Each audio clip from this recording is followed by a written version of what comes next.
So mga tropa, itong overhaul natin bago natin isalpak yung mga piston, saka itong ating sigunyal.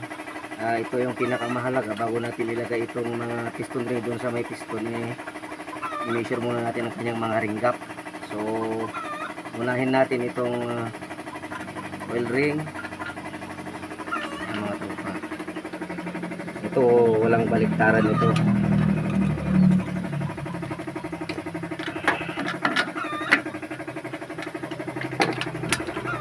Standard to mga tropa, mga brand new itong ating piston ring. So try natin yung 0.5 maluwang. Itong 8 try natin. So yan mga tropa, ito 8.008 inches, 0.20 millimeter itong ating third compression rule. So dito naman tayo sa may second mga tropa.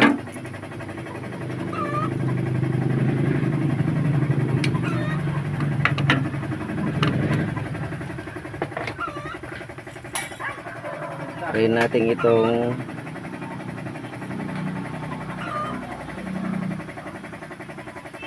na yung 12. Yan. Try natin itong 0.012. Ay may sinat po siya. Try natin yung 11.011. Maluwang po mga tropa. So kapag 10 maluwang din. So ito yung final 0.012 mga tropa. Yun. Okay, try naman natin itong ating first compression ring. Magkapareha siguro sila.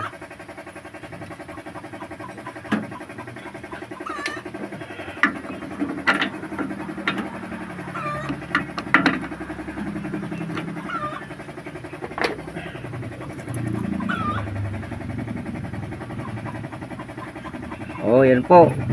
So magkaparehas po ang ring gap nitong first at saka second 0.012 inches.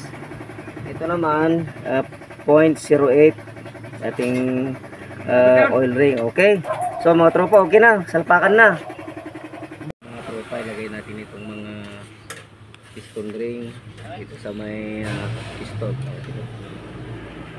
So kailangan makapagpatrabuto. Bye.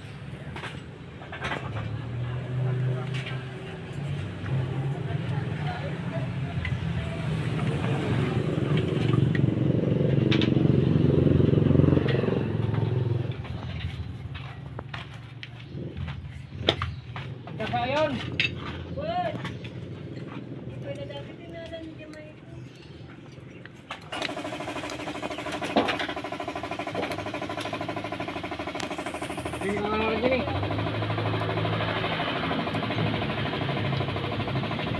Ako di ba bukuha silang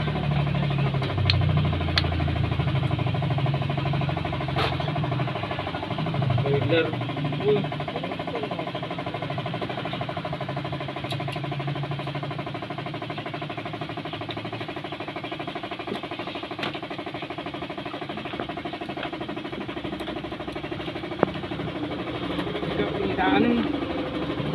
Ini gitu inak kuah. Kuasa sendiri.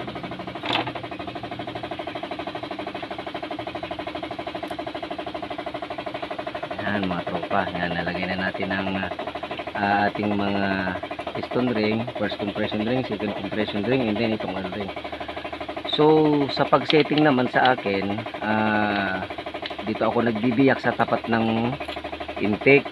So mga tropa, ganito yan, itong araw na to paharap sa makina. Yan, dito naman yung intake. So ang gawin natin yung sa akin, dito tayo magbibiyak. Yan mga tropa, dito tayo magbibiyak. So yan mga tropa, yan. Way lang po. Yan, yun lang po mga tropa. Bibiyakin natin yan. Bibiyakin natin yan. Dito. And then, itong number 1 dito. Ayan. Tapos ito, number 2, lagay natin yung sa likod. Ayan. Ayan lang mga tropa. Y lang. Ayan. Ayan.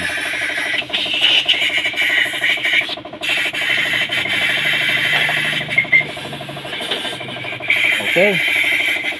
Salpakan na. Ay, stop po. Ayan, stop na. Ikabot ko din natin. Lagay bay. Mana siya gasot? 100, pwede rin. Ure 80 pa lang.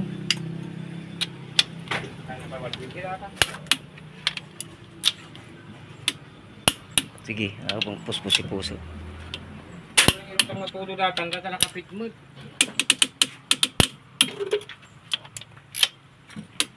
Durano ata to, friend.